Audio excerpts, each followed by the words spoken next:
Sara Zimmerman Duterte. Ito po, alam ko post ito 5 years ago kung hindi ako nagkakamali. 5 years ago, mga bossing, sandali lang, ano? Eto na, eto na, eto na. Saan ba yun?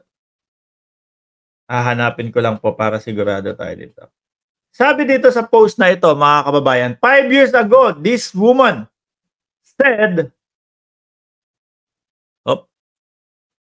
this to Trillanes, sinabi niya pala to kay Trillanes, no? I will make sure you are alive and in pain if you do not stop bothering me. Patungkol pala ito kay Trillanes, no? Tapos, pinagkukumpara itong mga sinabi niya kay Trillanes at dito sa take niya kay Kibuloy, mga kababayan. Basahin lang ho nating mabilis ito.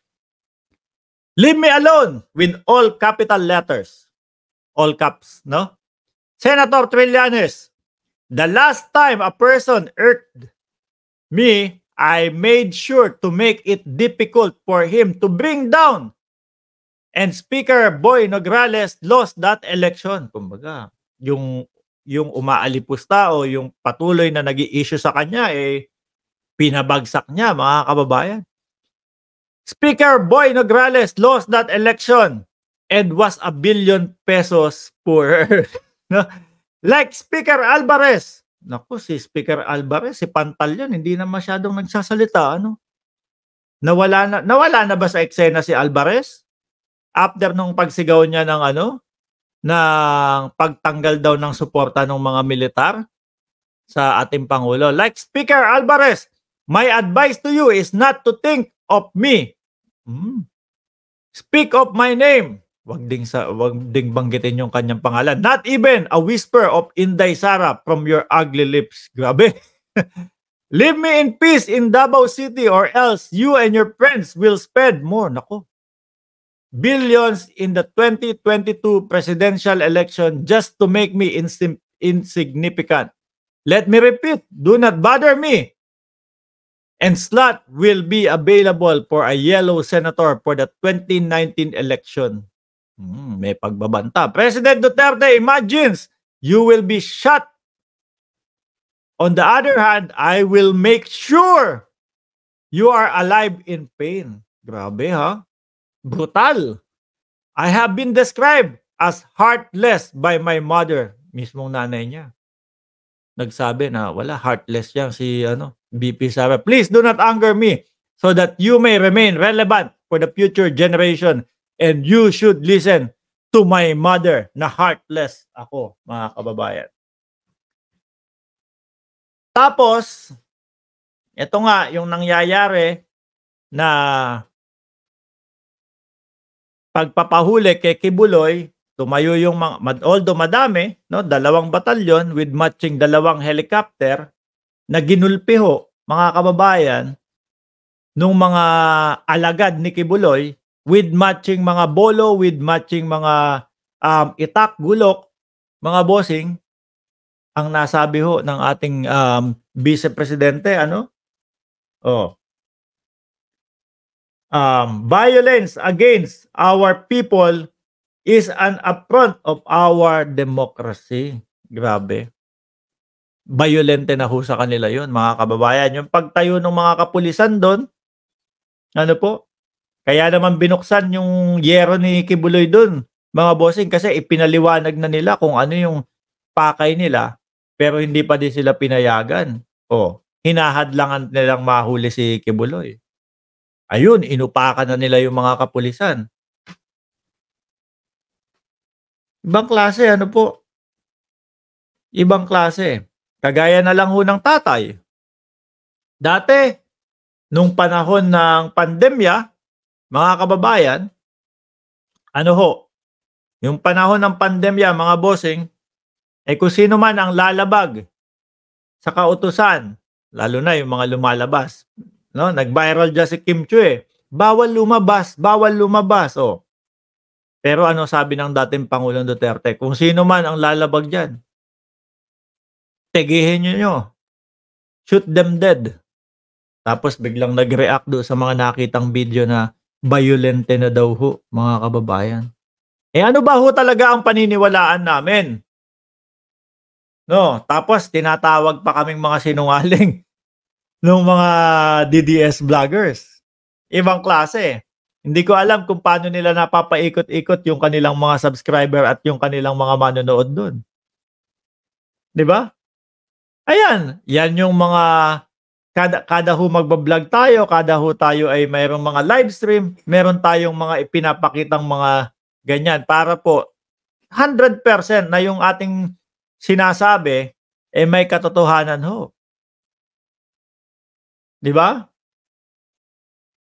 Sila hanggang paikot na lang ng mga subscriber ho nila, mga bossing. Ako nakikita ko talaga na hirap na po itong mga ito na makabalik sa pwesto. Sila lang din po ang nagpalala, sila lang din po ang naglugmok sa kanilang mga sarili upang mahirapan ho silang bumalik sa mga posisyon na inaasam nila. Yung mga dapat sana sa 2028, no? Nauukol sana sa kanila unti-unti hong nawawala, mga kababayan. Sabi ni Ram J. Negros Island, balik na lang sila sa Davao. Di sila pwedeng humawak ng Luzon, Visayas. Pang Davao lang sila. No? Ako po, naniniwala din na hindi po lahat ng Davaoenyo gusto po kung paano sila namamalakad. Hindi po lahat ng Davaoenyo gusto po yung kanilang yung pagpapairan nila ng mga batas, ng batas nila doon, mga bossing. Ano? So, ewan natin kung sakali na sila ay tatakbo ulit hahawak. Actually, nandun pa din naman sila Ano po, nando si Baste, nando si Pulong. Kaya lang, unti-unti na pong nababawasan. Unti-unti nang naliligwak, mga kababayan. At isa din po ito talaga sa nakikita ko, no, na posible kung bakit meron ditong hiwa si BP Sara. Dapat, nagsabi na ba siya dyan? Meron na siyang naging pahayag kung ano yung nandito niya, kung ano yung... Kasi wala namang, mga bossing, wala naman masama kung sasabihin niya, eto kasi, nagkaroon ako ng problema sa lalamunan, nagpa-opera ako. Ganun lang. Hindi naman big deal sa atin. Meron pa lang sa sakit na gano'n. Di get well soon, di ba? Pero parang hanggang ngayon, wala pa akong naririnig mga bossing, patungkol doon. Hindi kagaya ng ating First Lady. Kumakalat na yung wine glass na yan na Ketchis Escudero. Sagot na nga ako para tapos na. Ganun lang ho. Ganun kabilis lang ho, mga kababayan. Economist, kailangan ng Pinas ngayon. Yan ang wala si Duterte. Sama ng hiwa sabi ni Tina B. Anyway, mga boss, Chipamo, sir, 5 din ho yung pinag-usapan natin, mga kababayan.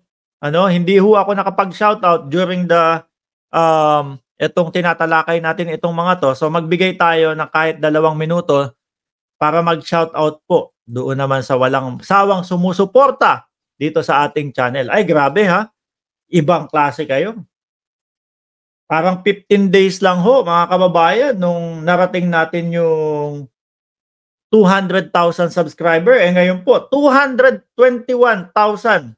No? At mukhang malapit na ding maging 222,000.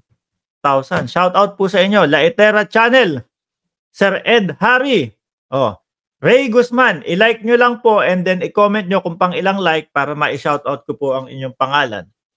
Zoe Blanco. Luis Arandaza Quijano. Jordan G. Congrats, Boss Mark. Congrats din. Kasama kita sa team No? Ray Guzman. Sino pa? Ram J. Negros Island. Sino pa? Wala na. Flor de Liza Sonday. Mac Journal. Ed Harry. Eric Escabillas. Unti-unti. Wala na talaga, Boss Mark. Olivia Aliba. Lori Mamawag. Ram J. Negros. Meron pa ba? Tony Velasquez. Sa ilalim. Elmer Dizon, Kusina ni Ria. New subscriber from Cabuyao, Laguna. Saan pa ba? Michael Cruz, Bondi Primero from New Jersey, USA. Kamekaniko, Aquarius Angel. Yan. Shout out po sa inyong lahat watching from Macau. Muli po, maraming salamat. Magpapaalam na ako. And huwag nyo pong kalimutan na i-like and i-share and i-subscribe ang channel natin. Paalam, God bless, La Iteras Channel.